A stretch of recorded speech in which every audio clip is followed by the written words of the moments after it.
It was still a good season overall, not quite exactly how you want to end it, but I guess talk a little bit about what the team was able to accomplish this year and the year that you guys had at 12-1. Well, it was a phenomenal year. The kids, they worked hard all off season for the past couple of years. This is something they've been talking about. Was wanting to have a great senior year, and they came in, set a lot of goals early on, and those guys worked hard to accomplish everything they went out to accomplish, and that's something that makes this group very special. And to finish the season 10-0 was something that's very proud of. It doesn't happen very often with teams, and to be an undefeated district champ this year was something we're very proud of for the kids. Certainly everybody's disappointed right now. We're disappointed. The kids are disappointed. But the thing I told the senior kids yesterday is, don't let this tarnish the things that we did accomplish this year. That there's been a lot of success, a lot of history made, a lot of records set, and those things are things that are part of legacy that will be remembered for a long, long time. And it's just unfortunate that we didn't play as long as we felt like we needed. But sometimes in life you're dealt that, and you got to deal with it. Yeah. One of the things that you don't see very often, I mean, you guys had 4,000-yard rushers. I mean, it's just not. Yeah, that's very unusual, and I'm not real sure in Texas how many times that's happened. If it's happened before, I don't know the answer to that. But that's something certainly to be very proud of.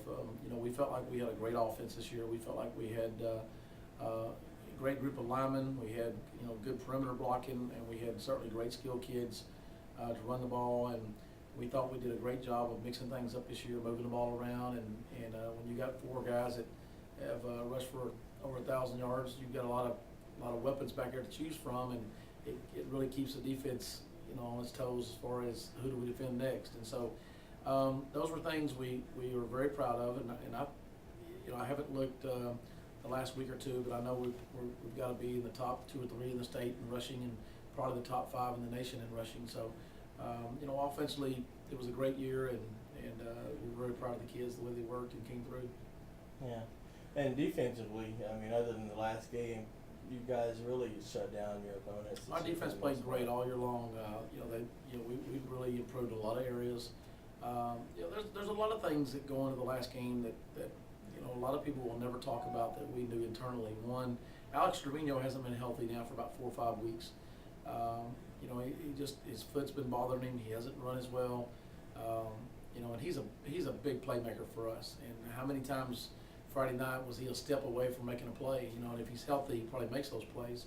Yeah. Jeremy Loya not being there Friday night was just a big, tremendous loss for us. Jeremy has just been outstanding. He plays a lot of defense for us. I don't know if people realize that. He plays a lot in our secondary in key situations, and not having him the other night, really hurt us, I think, back there. But defensively, Nick McCory, defensive line, our secondary, all those kids have played. Lupe Rivera, they've all played just tremendous this year. And every time we needed those guys to step up throughout the year, they did, and we're just real proud of their effort. Mm-hmm.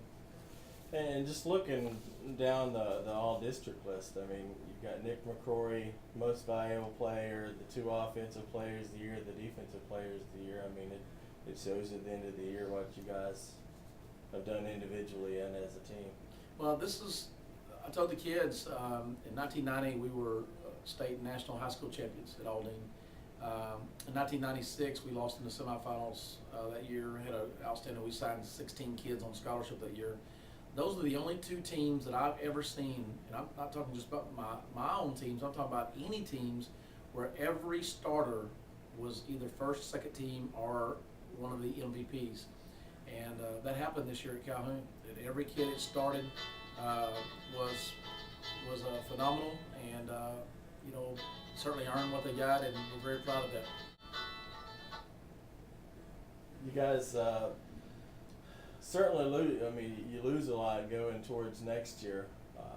Lost over 20 seniors, and a lot of guys that, looking at the list again, I mean, that played a lot of key roles. So what do you do going forward, and when do you start working on it? Well, this is what high school football is all about. You have big senior classes like this, and you graduate. It's not like you're going out recruiting kids, or it's not like pro where you're signing what you need.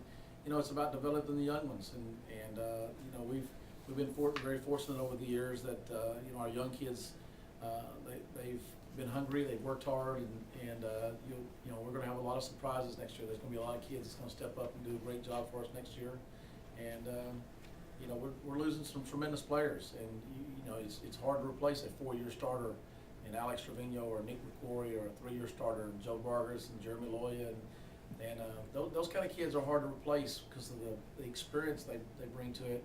But you know, we know we have some good young kids, and they're excited about their opportunities, and that's what the puzzle's about, is working off season and trying to put it back together and get ready for another good year.